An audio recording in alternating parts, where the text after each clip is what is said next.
Hey guys, those smoking videos, smoking sucks videos, brought a couple of questions from a couple of dudes asking about my opinions on marijuana. Yeah, okay. Difficult subject. First of all, I think any drug we're really better off without. Except for, I have heard and I do believe that alcohol, I think they've proven this, that one drink a day, particularly wine, particularly red wine, apparently is antioxidant, and one drink a day of alcohol is actually supposed to be good for the health.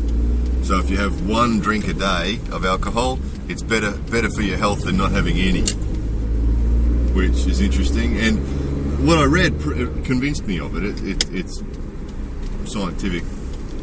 But of course, that's one drink a day. That's no more than that. So, you know, if you have any more than that, of course, then it's doing you more harm than good. So yeah, with the exception of the one drink a day, I think, you know, any drug, you're better off not taking it, whatever it is.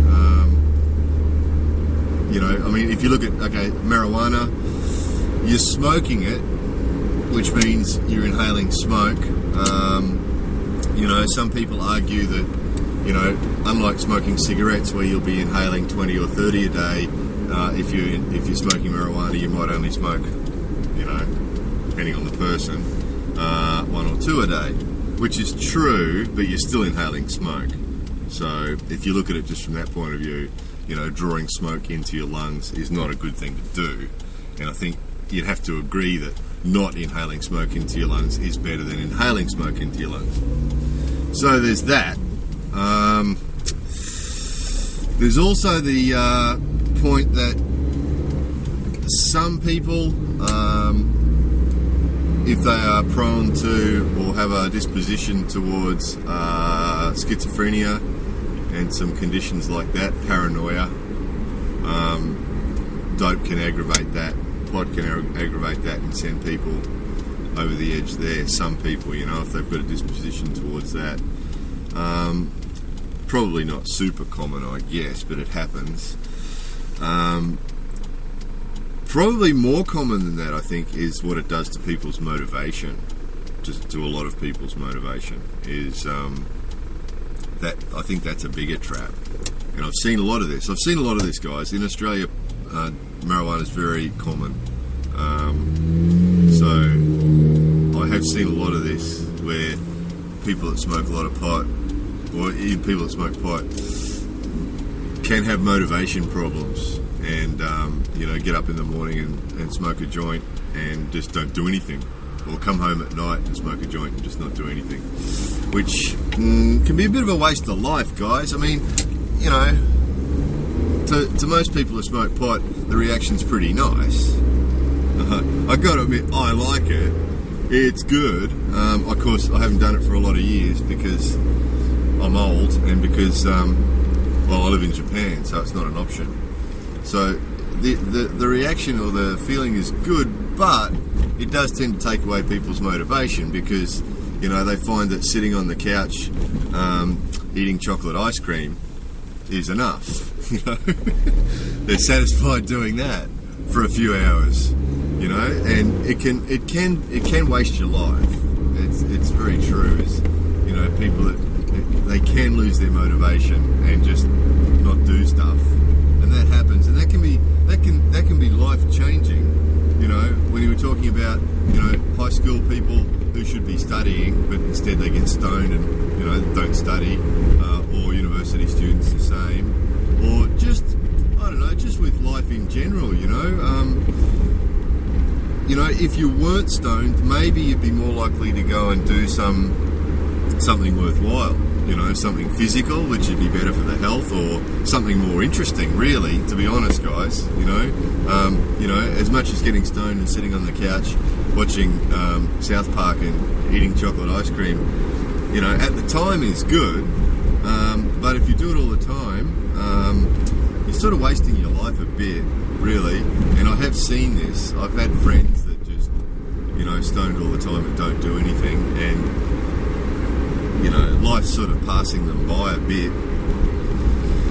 So, yeah, I mean, I think, you know, I think it's hard to argue that we're better off doing it than not doing it.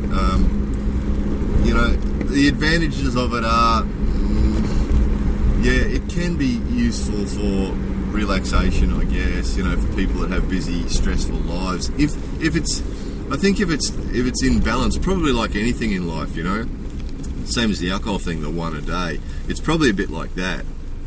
If you can have a balance with it where you only do it now and again, I guess, and use it, you know, if people are, you know, have stressful lives and busy lives and that sort of thing, and just smoke now and again to relax, I guess it's okay in balance. Having said that, of course, in most places it's still illegal, and that can have a big effect on people's lives. So, for example, in Japan, it's not an option. I mean, you know, I believe it can be found here, but it's really rare. But if you get caught with it here, they send you to jail. You know, and it's even for a small amount. And for a foreigner here, they'd send you to jail, and then when you finish your time in jail, they'd send you home, take away your visa, send you back to where you came from, and not let you come back again. So it's really, the consequences are too severe to even think about it. So it's not an option. Other countries, of course, it's not severe, but it still can affect your life. You know, in Australia, it's not that severe, but it is illegal, which means that if you've got caught with it, it is a crime, which means that it can affect your life with things that you won't be able to do later. One example is travelling.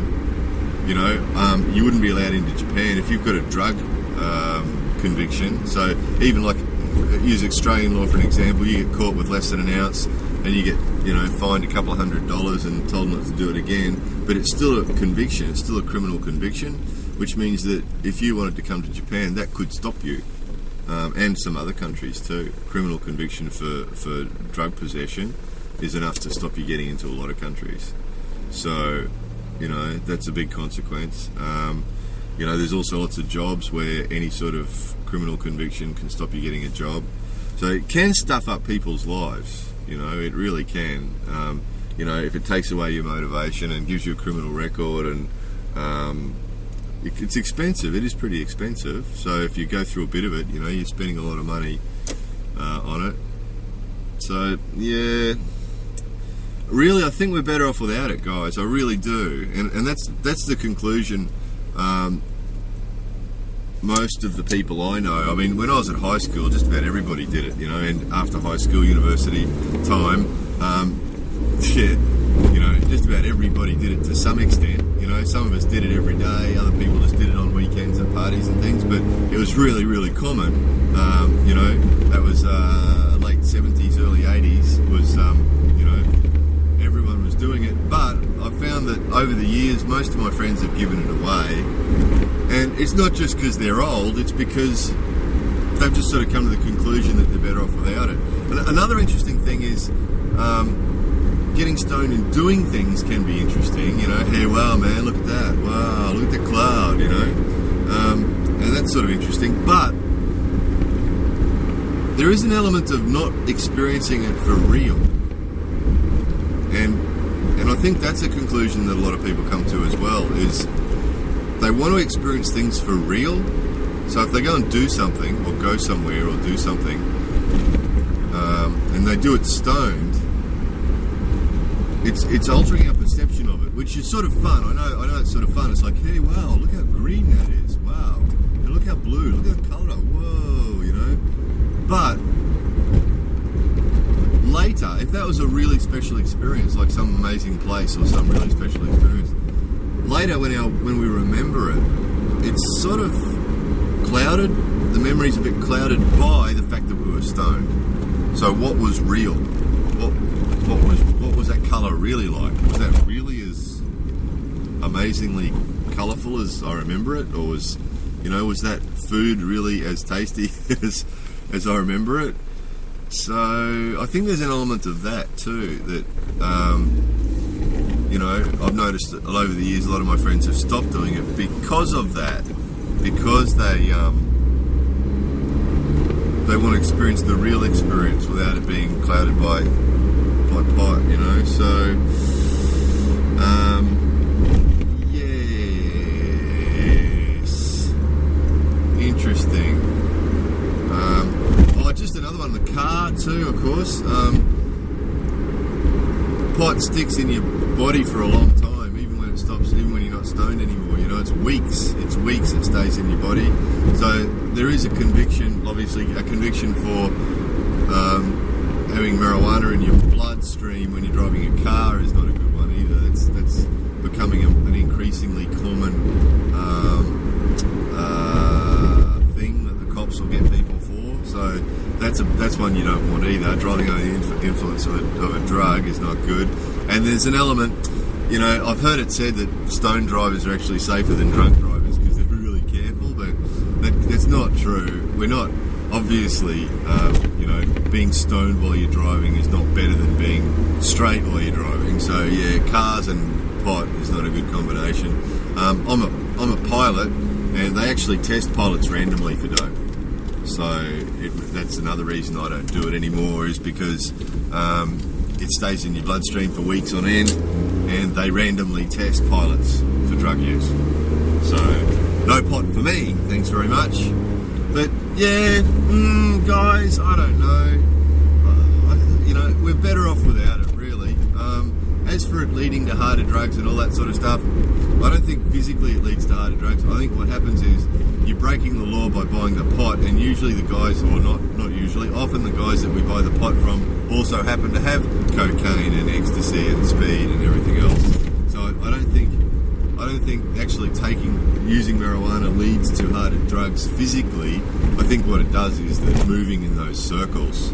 You know, if you're already the sort of person who's likely to use marijuana, then you've got the sort of personality that might be tempted to try something else, and you also got the connections that might have that something else. You know, so I think that's what actually happens there. I don't think it's a physical thing. You know, smoking cigarettes doesn't lead to smoking marijuana, but the sort of people who smoke cigarettes, you know, or more importantly, the sort of person who won't smoke cigarettes because they're bad for their health is obviously less likely to smoke marijuana because they don't want to take the smoke.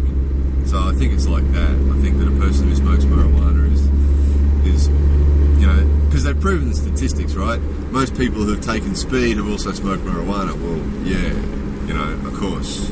Because if you're the sort of person who's likely to take speed, you're more likely to have taken marijuana, aren't you? So it's more like that, I think. It's not a physical, smoke some pot, you'll end up on harder drugs, it leads to harder drugs. Not physically, I don't think.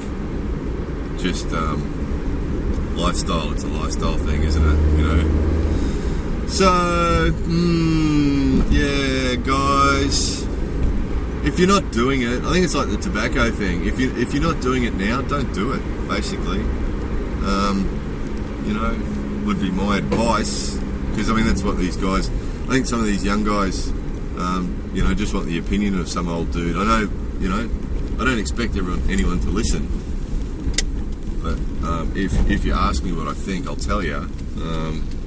Just, you know, one of the few advantages of getting old, guys, is perspective.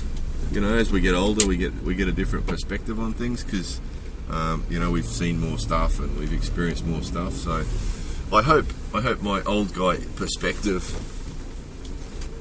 helps somebody in some small way, or at least amuses people. Anyway, don't do drugs. Drugs are bad, I'm Clyde. Drugs are bad, I'm Clyde.